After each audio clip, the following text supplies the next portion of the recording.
में पार्ट 3 और थोड़े और कॉन्सेप्ट्स इसके बारे में, राष्ट्रीय आय के बारे में जानेंगे कि राष्ट्रीय आय में कौन कौन से कॉन्सेप्ट्स और आते हैं। जब तक आप कॉन्सेप्ट नहीं जानेंगे, आप जो 3 मेथड्स हैं उनको सॉल्व करना जो है मुश्किल हो जाएगा। तो फिलहाल हम आगे बढ़ते हैं। पिछली बार हमने क्या किया था कि डोमेस्टिक इनकम किया था और नेशनल इनकम किया था। डोमेस्टिक इनकम में एक वर्ड आ रहा था डोमेस्टिक टेरिटरी, यानी कि घरेलू सीमा। तो हमारा एक पहला कॉन्सेप्ट ये है कि domestic territory of a country का मतलब क्या है, इसमें क्या इंक्लूड है।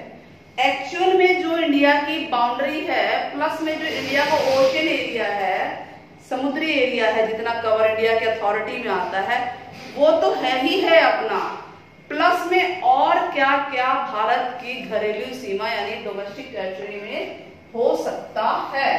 तो सबसे पहला political frontier including water bodies of a country, यानी जो भारत का राजनीतिक जो नक्शा है, जो ऑथराइज नक्शा है भारत के द्वारा कि ये भारत की सीमा है, पॉलिटिकल सीमा जो है राजनीतिक सीमा, जिसमें हमारी वाटर बॉडीज यानी समुद्री सीमा भी शामिल होती है। तो सबसे पहले ये तो हमारा घरेलू सीमा में आएगा, ये राजनीतिक सीमा प्लस समुद्री सीमा, ये दोनों तो इंक्लूड ही हैं एज ए अथराइज जो है, लीगल जो है, ऑन पेपर है। इसके अलावा घरेलू सीमा में डोमेस्टिक टेरिटरी में क्या आ सकता है कि मछली पकड़ने के जहाज, fishing vessel, oil, natural gas rigs, यानी मछली पकड़ने के जो जहाज हैं, मान लीजिए इंडिया और श्रीलंका की बात करते हैं, इंडिया और श्रीलंका के बीच में जो ये समुद्र है, ये वाटर है, तो यहाँ पर भारत के मछली पकड़ने के जहाज भी जाएंगे और श्रीलंका के भी जाएंगे। तो जो भारत वाले जहाज है, भारत के जो शिप है हमारे, वो भारत की घरेलू सीमा में कहलाएंगे और श्रीलंका के जो जहाज है वो श्रीलंका की घरेलू सीमा में कहलाएंगे। तो मछली पकड़ने के जहाज, मछली पकड़ने के जहाज, इसके अलावा जो पेट्रोलियम है आपके, ऑयल और नेचुरल गैस के जो प्लेटफॉर्म होते हैं समुद्रों में जो लगाए जाते हैं, ठीक है, तो नेचुरल तेल बोल सकते हैं या प्राकृतिक गैस तेल जो भी समुद्र के अंदर हैं और वो अगर भारत की अथॉरिटी में आता है तो उसको भारत की घरेलू सीमा में माना जाएगा। तो सबसे पहला है राजनीतिक सीमा, समुद्री सीमा इसमें इंक्लूड है जितनी भारत की आएगी, प्लस में जो मछली पकड़ने के जहाज है, तेल निकालने वाले जो प्लेटफॉर्म है, प्लस में नेचुरल गैस के। इसके अलावा दो देशों के बीच में जो जहाज चलते हैं, शिप चलते हैं, जहाज, दो देशों के बीच में जहाज चलते हैं कि नहीं चलते हैं, इंडिया और श्रीलंका के बीच में अगर जहाज चल रहा है तो जो इंडिया से श्रीलंका जा रहा है आ रहा है वो इंडिया की सीमा में कहलाएगा और जो श्रीलंका का जहाज होगा वो श्रीलंका की सीमा में कहलाएगा। एयरक्राफ्ट यानी जो हमारे हवाई जहाज हैं, ये सारे अगर हमारे देश के हैं और दूसरे पार्ट के उसको काम कर रहे हैं तो भी ये हमारे देश की घरेलू सीमा में कहलाएंगे। फॉर एग्जाम्पल कि कुछ जहाज, इंडिया के कुछ जहाज मान लीजिए यूके में, रेस्ट ऑफ द वर्ल्ड हो गया ना, दूसरा पार्ट हो गया, यूके में अपॉइंट है, यूके में काम कर रहे हैं क्योंकि यूके को जहाजों की जरूरत थी, उन्होंने मंगवाया है। लेकिन क्या वो यूके के जहाज यूके की घरेलू सीमा में कहलाएंगे?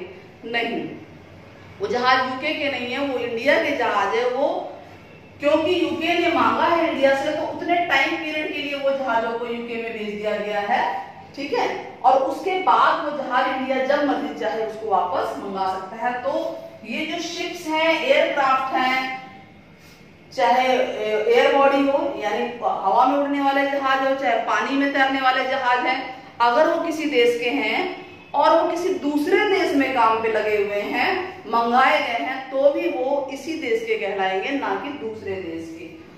फोर्थ पॉइंट है एम्बेसीज, जो दूतावास होते हैं।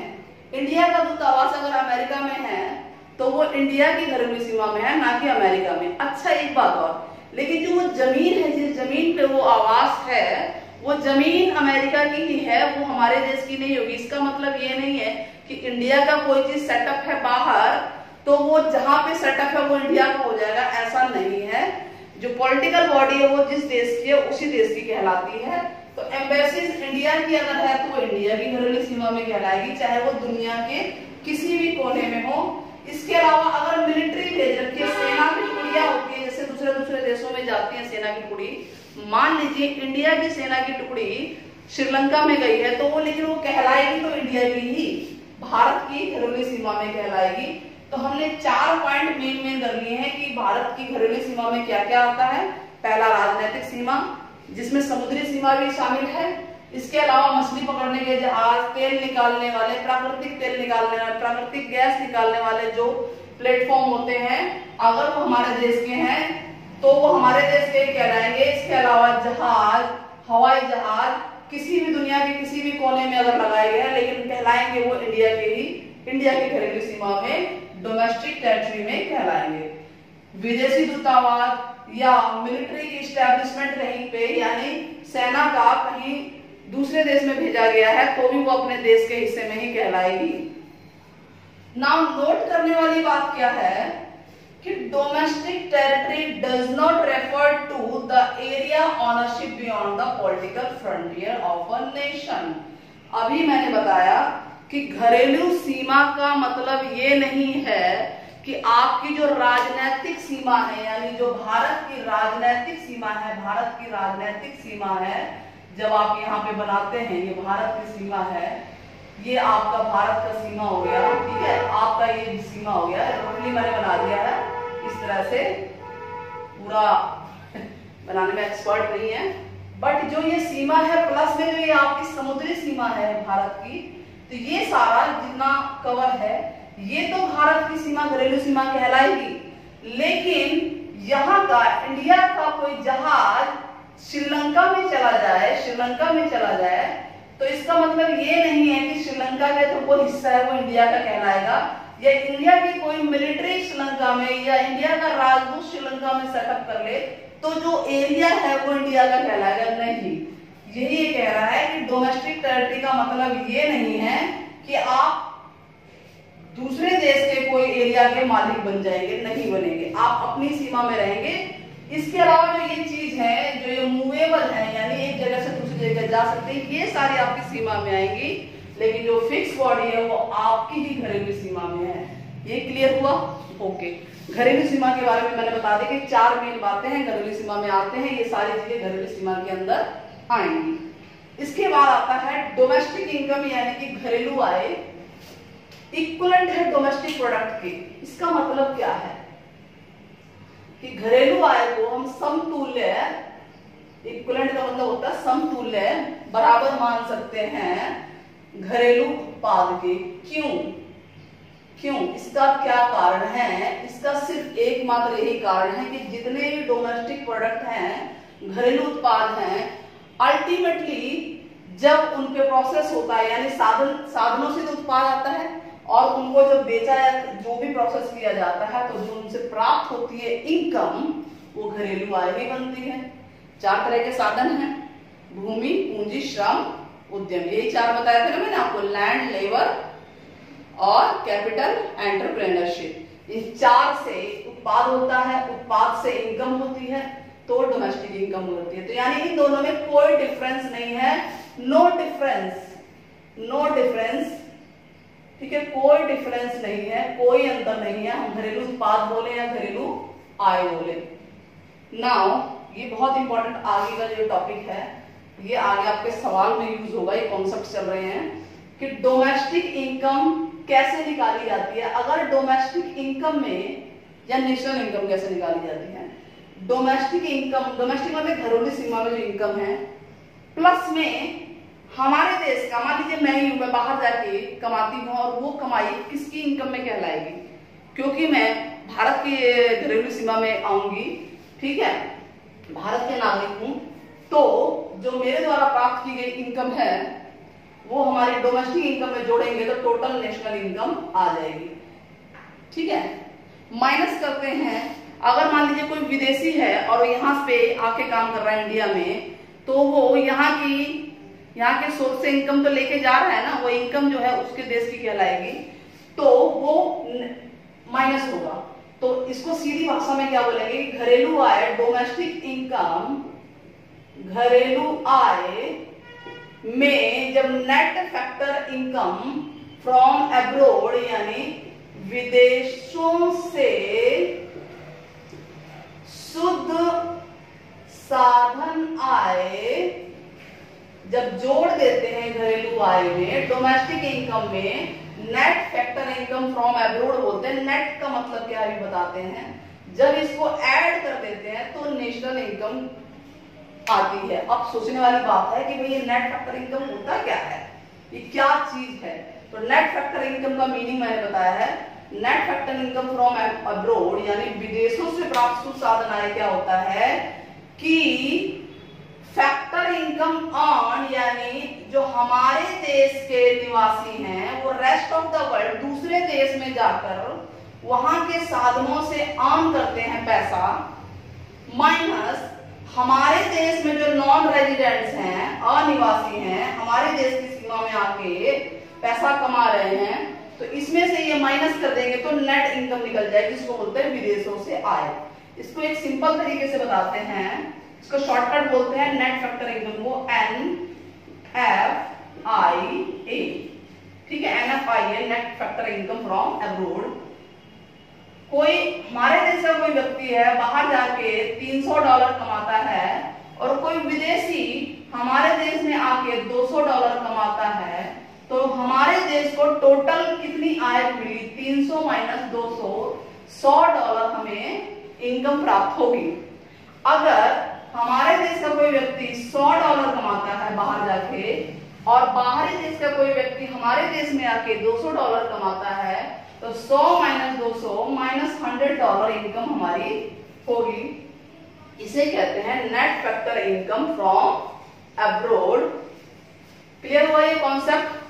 आगे हम कॉन्सेप्ट पे बढ़ते हैं। ठीक है,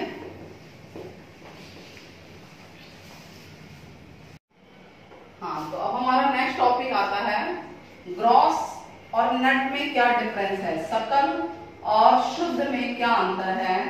देखिए आपके डोमेस्टिक प्रोडक्ट दो तरह के, जीडीपी और एनडीपी।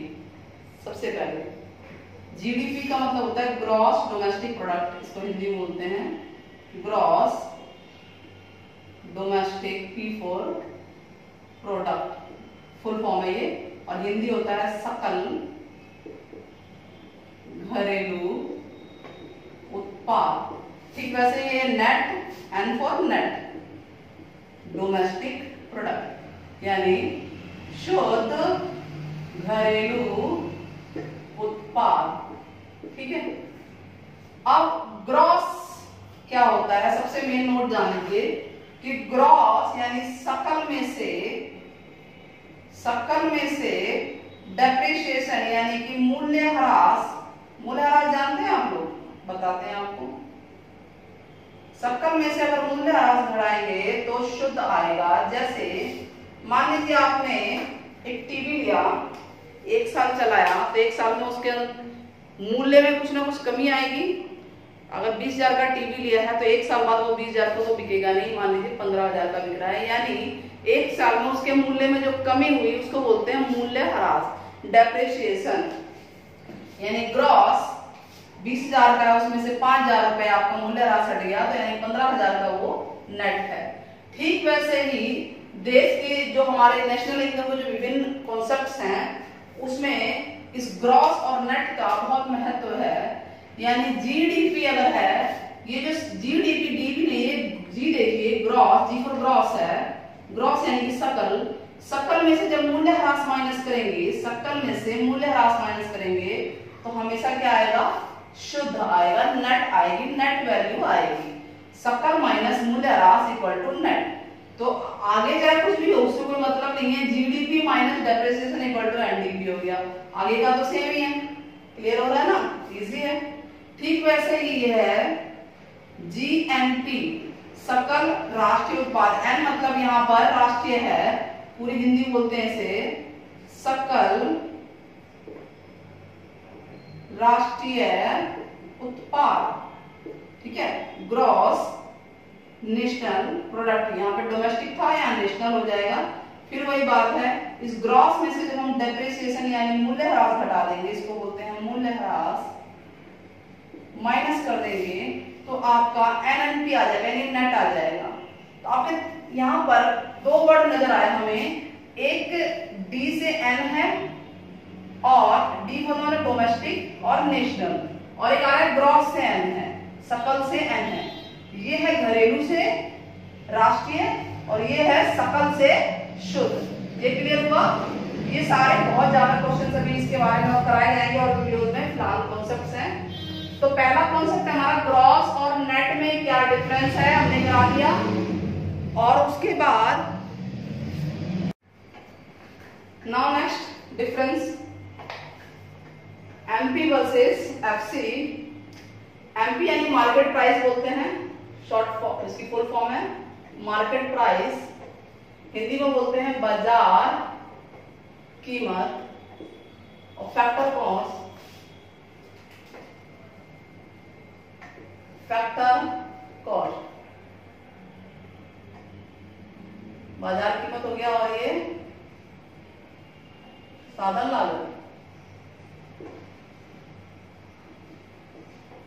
ठीक है, अब इनका क्या महत्व है इस पॉइंट, देखो 3 पॉइंट आ रहा है हमारे पास, एक ग्रॉस नेट, इससे पहले आया था विदेशों वाला, और तीसरा है ये MP वर्सेस FC। ये बहुत ही इंपॉर्टेंट है। MP और FC जो है मार्केट प्राइस और फैक्टर कॉस्ट में डिफरेंस खरीदने और बेचने वाले में कुछ नहीं है। डिफरेंस कब आता है, यानी खरीदने बेचने का कहने का मतलब है कि एक फैक्ट्री बना रही है और एक बेच रहा है, एक खरीद रहा है, यही है। डिफरेंस जब आता है जब गवर्नमेंट इंक्लूड होती है, यानी किसी इकोनॉमी में अगर दो ही क्षेत्र हैं, दो ही सेक्टर हैं, एक बनाने वाला और एक बेचने वाला, ठीक है, प्रोडक्ट और प्रोड्यूसर और कंज्यूमर, उत्पादक और उपभोक्ता, तो इसका कोई मतलब ही नहीं रहता। लेकिन जैसे ही गवर्नमेंट शामिल होती है इसका बहुत बड़ा महत्व हो जाता है, क्योंकि कोई भी चीज तब बिकती है जब उस पर टैक्स लगता है। आप देखते हैं सारी चीजें जितनी भी हिंदुस्तान या पूरी दुनिया में जो बिक रही हैं, रेयरली कोई होगी, मतलब बहुत कम है जो विदाउट टैक्स हैं। तो हर चीज पे टैक्स लगता है, यानी कोई चीज विदाउट टैक्स है, टैक्स से पहले वो फैक्टर कॉस्ट पे कहलाती है और टैक्स के बाद वो कहलाती है मार्केट प्राइस पे, MP पे कहलाती है।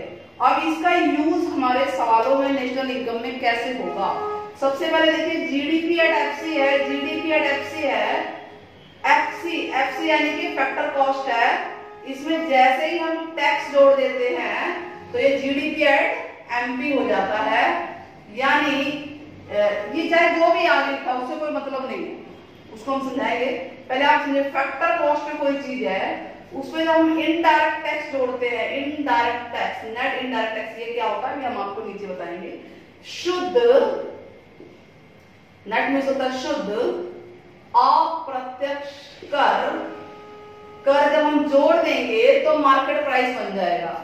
चाहे वो कोई भी चीज हो, GDP हो, चाहे NDP हो, चाहे GNP है, चाहे NNP है, सब में आप नेट इनडायरेक्ट टैक्स जोड़ रहे हैं। देखिए NDP एट FC है, इनडायरेक्ट टैक्स नेट जुड़ रहा है, NDP एट MP आ गया, GNP एट FC है, नेट इनडायरेक्ट टैक्स जुड़ रहा है, ये आ गया। यानी आगे फलाना चाहे कुछ भी लिखा हुआ है, ये जो भी लिखा हुआ है समझ नहीं आ रहा है, जो भी है, लेकिन आपको ये चीज समझ आनी चाहिए कि कोई भी चीज अगर फैक्टर कॉस्ट पे है उस पे शुद्ध अप्रत्यक्ष कर जुड़ेगा, जब टैक्स जुड़ जाएगा तो मार्केट पे आ जाती है। आप कोई भी चीज उठा के देख लीजिए, सब पे लिखा होता है इंक्लूडिंग ऑल टैक्सेस, यानी वो मार्केट प्राइस पे आ जाती है। MRP भी लिखा होता है, MRP यानी कि यही हो गया। ठीक है, अब ये वर्ड क्या है, ये वर्ड को अभी शॉर्ट में समझाते हैं, नेक्स्ट वीडियो में इसको और समझाएंगे। ग्रॉस डोमेस्टिक प्रोडक्ट सकल घरेलू उत्पाद, नेट डोमेस्टिक प्रोडक्ट शुद्ध घरेलू उत्पाद, और NGNP ग्रॉस नेशनल प्रोडक्ट सकल राष्ट्रीय उत्पाद, NNP नेट नेशनल प्रोडक्ट शुद्ध राष्ट्रीय उत्पाद, यही वर्ड है ये। ठीक है, तो ये जो भी हैं इनपे जब FC पे हैं और जैसे ही हम नेट इनडायरेक्ट टैक्स जोड़ देते हैं तो ये MP में चेंज हो जाते हैं, बाकी कोई भी चीज चेंज नहीं हो रही है, सिर्फ MP चेंज हुआ है। अब शुद्ध अप्रत्यक्ष कर होता क्या है, कैसे निकलता है, ये होता है, आप ये देखिए कि एक तो सरकार टैक्स लेती है, दूसरा सरकार सब्सिडीज भी देती है, सब्सिडीज देती है ना, छूट देती है कि भाई इतनी इसको छूट दी जाए, इतनी सीमा तक इतनी छूट है, इस व्यापार में इतनी सीमा तक इतनी छूट है, इतने % इस उत्पाद पे छूट है। तो नेट इनडायरेक्ट टैक्स होता है इनडायरेक्ट टैक्स यानी अप्रत्यक्ष कर माइनस सब्सिडीज, अप्रत्यक्ष कर माइनस सब्सिडीज। यानी इस सारे निचोड़ का एक चीज हमें समझ में आ गया कि जब फैक्टर्स कॉस्ट में साधन आय लागत में फैक्टर कॉस्ट साधन लागत है साधन आय में फैक्टर कॉस्ट में आप नेट इनडायरेक्ट टैक्स ऐड कर देते हैं तो मार्केट प्राइस आता है। या आप ये भी बोल सकते हैं कि एफसी में आप ये ऐड कर दीजिए और ये माइनस कर दीजिए तो एमपी आ जाएगा। चाहे इधर से उधर निकालना भी हम आपको भी समझाएंगे और अच्छे से कि अगर एमपी निकालना है तो क्या करेंगे, तो आप एमपी में से ये माइनस कर देंगे तो एफसी निकल जाएगा और अगर एफसी में ये प्लस करेंगे तो ये निकलेगा। ठीक है, क्लियर हो रहा है ये? तो आज हमने सिर्फ 3 बातें मोटी मोटी पढ़ी, 3 बातों को आपको ध्यान में रखना है। पहला, एफसी में नेट इनडायरेक्ट टैक्स जोड़ेंगे तो एमपी आएगा। दूसरा, हमने इससे पहले पढ़ा था अभी डोमेस्टिक यानी कि घरेलू, अब घरेलू आय है, घरेलू उत्पाद है, जो भी है, ठीक है, वर्ड एक घरेलू पकड़ गया, हिंट हो गया ये। घरेलू में जब विदेशों से प्राप्त शुद्ध साधन आय जोड़ेंगे, विदेशों से प्राप्त शुद्ध साधन आय ऐड करेंगे तो नेशनल निकलेगा यानी राष्ट्रीय निकलेगा, राष्ट्रीय आय।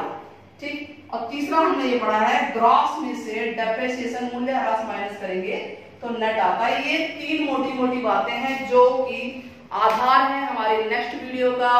वीडियो पसंद आई हो तो चैनल को लाइक, सब्सक्राइब और शेयर जरूर कीजिएगा। Thank you very much.